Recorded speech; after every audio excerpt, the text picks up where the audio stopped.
the thing that we're launching, Instant Transfer to Bank Account, really follows a series of products that we have launched that are giving customers faster access to their money. So in the world of digital payments for quite a long time, the technology's gotten faster, but in many ways the access to money got slower, which is a little bit perplexing in some ways. If you think about it as a small business owner, when somebody walked in and handed you cash, you had the cash right away, you could go spend it. Right. In the world of digital payments, somebody hands you a card or pays you online, oftentimes payment processors would hold that money for multiple days, then transferring to your bank account could take multiple days. This now says when you get paid, you can go spend that right away. You can reinvest it in your business right away. I asked this question out of complete ignorance, but I don't know if you call it a chief competitor, but one of your competitors, Zelle, which is the service that many of the banks are connected into, do they do instant transfer already? So there are other, person-to-person consumer products. Right. Really, what we're doing with this is we have, instantaneous person-to-person. We've had that for a long time. We've pioneered that space with both PayPal and Venmo.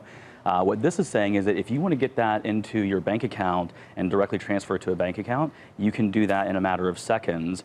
And this, importantly, we've had a consumer offering for quite a long time, instant transfer to debit card.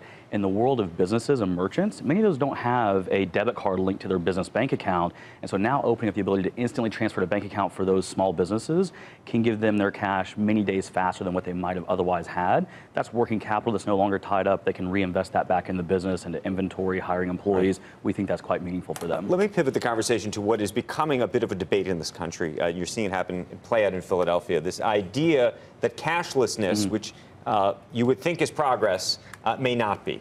Which is to say that there is a fear that these cashless stores and the like actually are discriminatory against people who don't have access to cashless services. Yeah, I mean, so we have had choice as a key tenet of our strategy for quite some time. So we think that getting consumer adoption should happen through giving them great products that they want to use, not by taking choices away.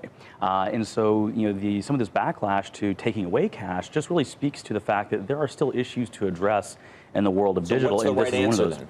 Well, I think the right answer is to make sure that you're giving better and better services that can truly compete with cash, like instant transfer, where if somebody handed you cash, you could spend it right away. Right. If you get a P2P, what do you do about the unbanked, effectively? Andrew, I want to just add one thing real quickly, which is, and I'm sure Bill would agree with this. Cash is more expensive than credit for individuals. They do all these studies. Right. Having and holding and using the cash is a more expensive way to do business. So it's another series where it costs to be poor.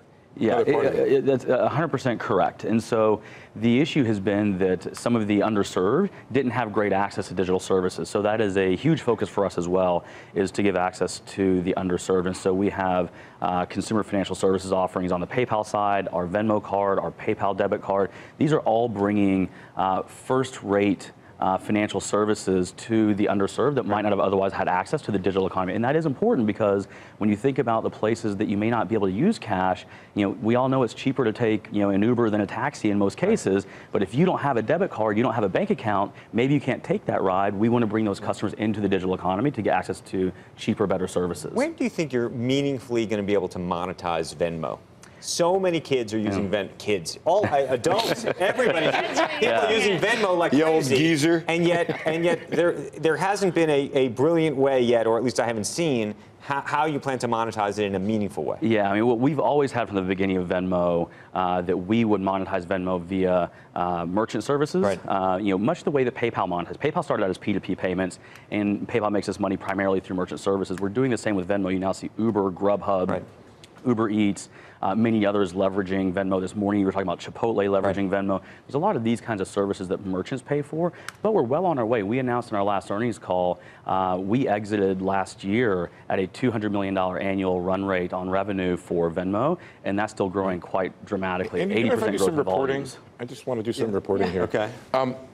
You stand astride a vast flow of payments. Yes. What can you tell us about the consumer? Taking out your tremendous growth, looking at those consumers who are stable there, are they spending more or spending less? And how does it explain the huge December decline in retail sales? Is it real or not? Yeah, so I don't know that I can offer an explanation better than what you all described for the broader consumer sentiment.